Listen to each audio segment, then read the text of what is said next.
Building the MEG system for free energy experiments, 4047 oscillator. IR4427 gate drivers finally working. Stage 1. Free energy has captured the curiosity of many people, and for good reason. If a system like the MEG, with no moving parts and a simple magnetic structure, could be perfected, it could truly benefit humanity. This video is my attempt to explore that possibility. For the past few weeks, I've been working on the most important part of my MEG free energy experiment, a stable and powerful gate drive system built around the 4047 oscillator and the IR4427 dual MOSFET driver. This circuit took countless tests, redesigns, and waveform checks. Honestly, the spark issue I ran into later was nothing compared to the work behind this driver. Today, I'll show you how this circuit finally came together, why MOSFET protection is absolutely critical, and why this driver is the key to the entire MEG project. This is the silicon steel open core that will be used in the MEG system. Transformers don't react to steady fields. They react to motion, and they react fast. That rapid induction, often called the kick, is triggered by sudden changes in magnetic flux. And producing those controlled, high-speed changes is exactly why an oscillator is essential.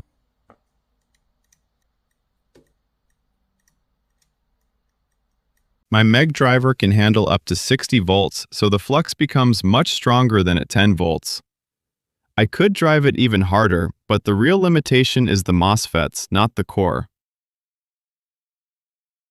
What you're seeing here is one side of the MEG's flux cycle.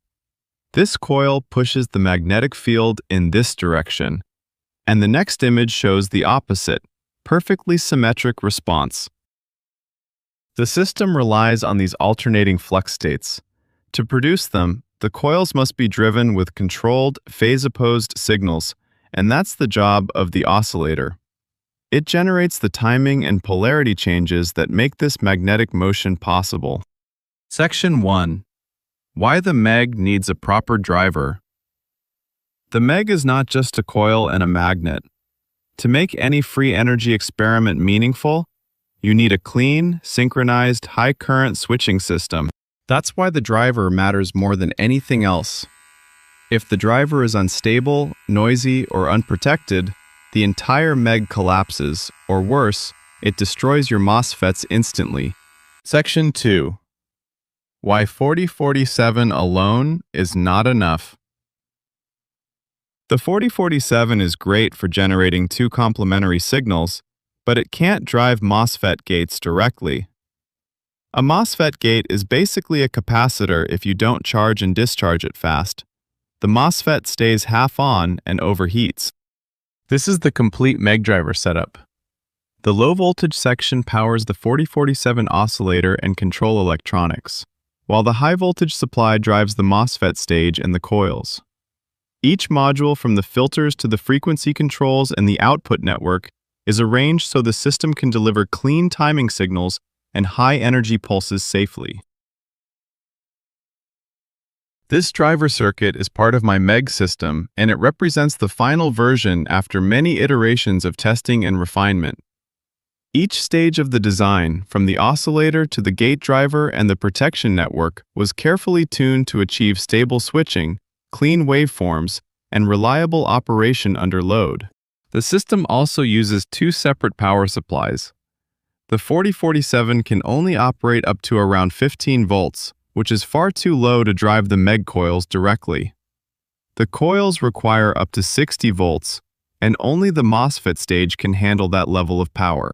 By isolating the low-voltage control rail from the high-voltage coil rail, the logic stays clean and protected, while the MOSFETs deliver the high-energy pulses the MEG system needs. This is the 4047 section. It operates as an astable multivibrator and generates two complementary outputs. These two signals are 180 degrees out of phase, and they form the timing foundation for the entire driver. IR4427, the heart of the driver. The IR4427 provides strong, fast gate drive up to 2 ampere peak, which means the MOSFET switches cleanly and efficiently. This reduces heat, reduces switching losses, and prevents the MOSFET from entering the dangerous linear region. This is the MOSFET 1 section. It works as a high-side switch, sending current through coil 1 whenever the gate signal goes high. The snubber and TVS diode absorb the coil's voltage spikes, while the Zener protects the gate. Together, they keep the MOSFET switching clean and prevent damage during high-voltage transients. This is the MOSFET 2 section. It works as the low-side switch for coil 2, turning the current on and off with the gate signal. The snubber, MOV, and TVS diode handle the coil's voltage spikes, while the Zener protects the gate. Overall, this stage mirrors MOSFET 1, providing the same protection and stability on the opposite side of the drive cycle. Here you can see the schematic matched directly to the actual hardware. Each part of the circuit from the oscillator to the MOSFET stage and the protection network is mapped to its physical location, so you can clearly see how the design translates into the real board.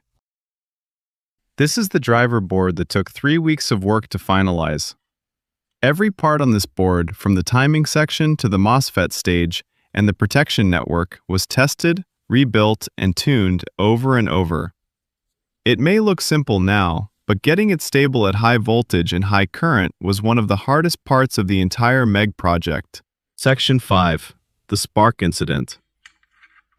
Later, when I connected my oscilloscope, I saw sparks, real sparks, because my 50-volt supply from the variac and rectifier was not isolated from mains ground.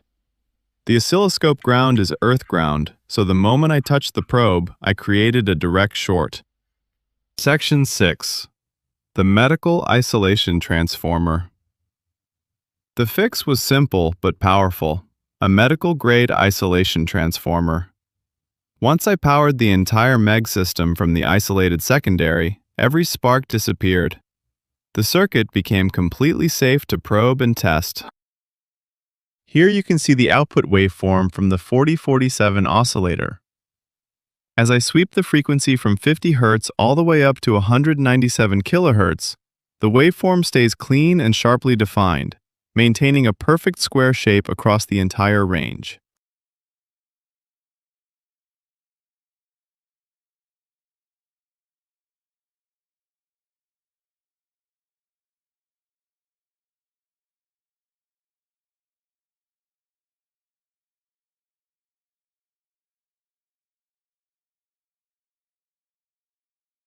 This stability is critical because the driver and the MOSFET stage rely on this timing signal to switch accurately under load.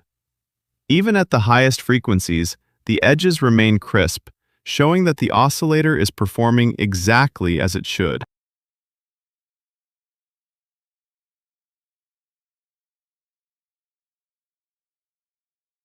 Here, the 4047 is running near its maximum frequency.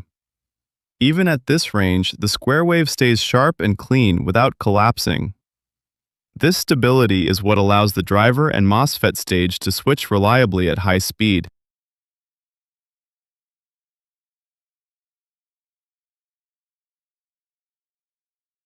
Now we're looking at the waveform coming out of the gate driver. As you can see, it's identical to the signal from the 4047. The same clean, sharp square wave with no distortion. The driver doesn't change the shape, it simply boosts the strength so the MOSFETs can switch reliably.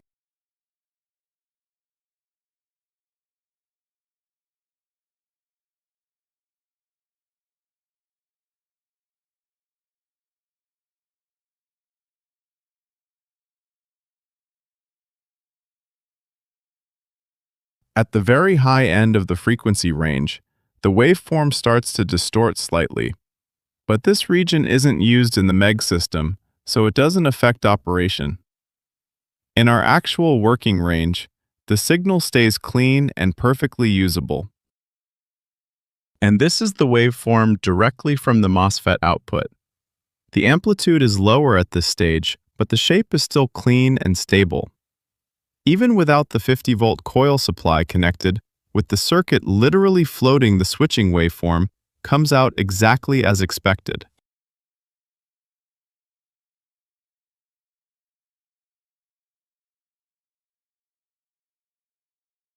Section 8. What's next? Now that the driver is complete, the next step is connecting the coils and powering the full MEG stage. This is where the real free energy experiments begin. Thank you for your watching. If you found this project interesting, consider subscribing and turning on notifications. Your support helps me keep exploring and building experiments like this.